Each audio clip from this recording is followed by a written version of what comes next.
क्या मैं इंडिया में रेजिडेंट हूँ या नॉन रेजिडेंट हूँ, इस विषय पर आपके चैनल पर एक टीजर चल रहा था जिसको आज मैं विस्तार से बताने वाला हूँ। वीडियो को शुरू होने से पहले कंटेंट पसंद आए तो लाइक, कमेंट, शेयर जरूर कर दीजिएगा। बेल आइकॉन भी दबा दीजिएगा। तो मैं आपसे ज़्यादा इंतजार नहीं करवाऊंगा और वीडियो को शुरू करते हैं।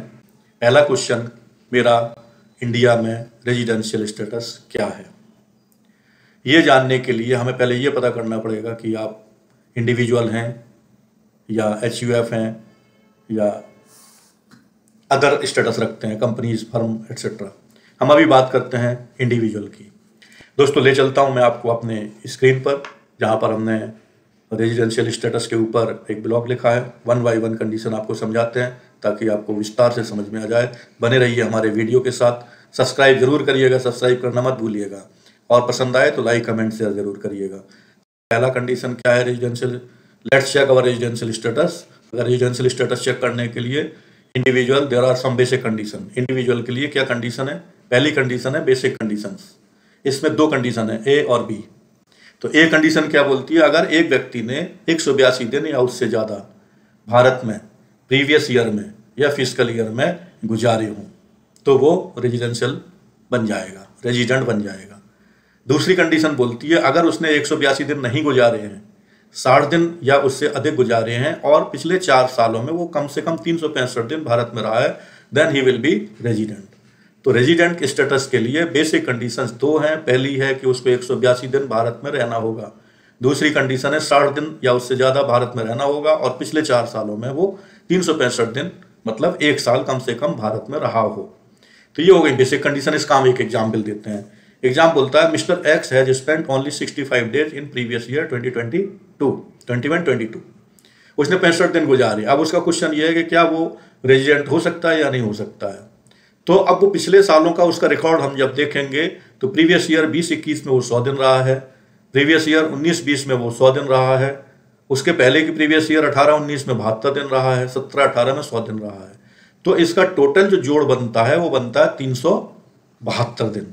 इसका मतलब जो दूसरी बेसिक कंडीशन है, पहली कंडीशन तो उसने फॉलो नहीं की। पहली कंडीशन क्या बोलती है कि उसको 182 दिन भारत में रहना चाहिए। He is not following that condition. अब दूसरी कंडीशन क्या बोलती है? उसको 60 दिन या उससे अधिक भारत में रहना चाहिए और पिछले 4 सालों में 365 दिन भारत में रहना चाहिए। तो अब यहाँ पर इसका जो स्टेटस निकल करके आ रहा है, सेकेंड कंडीशन बोलती है उसे 60 दिन से ज्यादा, मतलब वो 65 दिन रहा है यहाँ पर, और पिछले 4 सालों में 365 दिन, तो पिछले 4 सालों में वो 372 दिन रहा है। इसका मतलब ये हुआ in aggregate he spent 372 days in India in the preceding 4 years। Then mister X is residential individual. I think और I hope you understood basic conditions of residential status. दोस्तों, बहुत ध्यान से और 1 by 1 विस्तार से इस कंडीशंस को सुनिएगा, समझिएगा, तभी आपको भारत में रेजिडेंशियल स्टेटस के बारे में जानकारी मिल जाएगी। फॉरवर्ड कर करके देखेंगे तो बस फॉरवर्ड ही करते रह जाएंगे, कुछ नहीं करेंगे। और हाँ, चैनल को जरूर सब्सक्राइब करिएगा, भूलिएगा नहीं। आगे बढ़ते हैं। अब स्पेशल प्रोविजंस में आते हैं। तो स्पेशल प्रोविजन में 2 प्रोविजन है।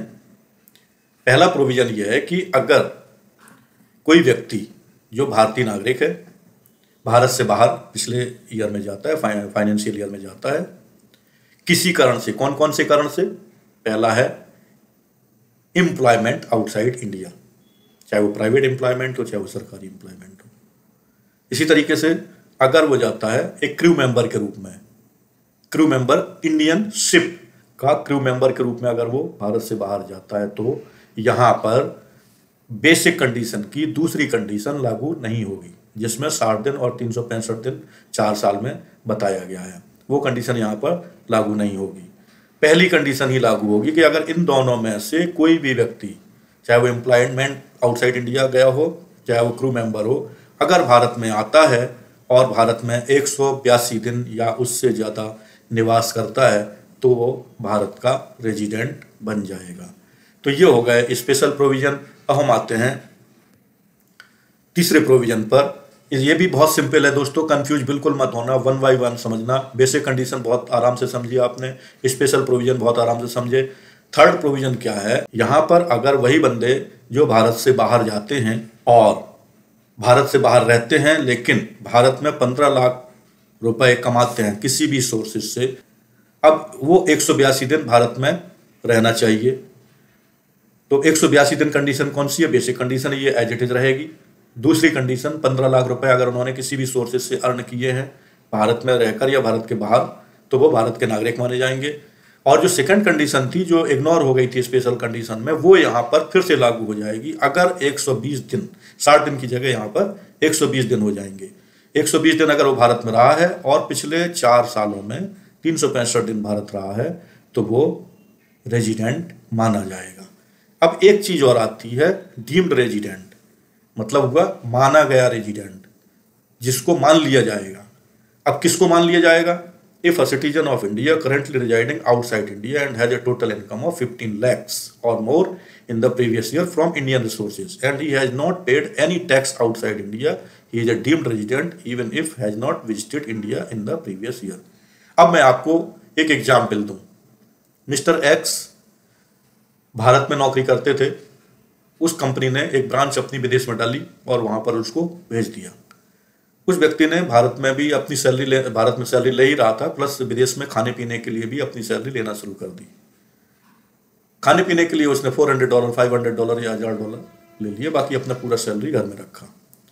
तो अब वो कैसे पता चलेगा कि बंदा रेजिडेंट है या नॉन रेजिडेंट है?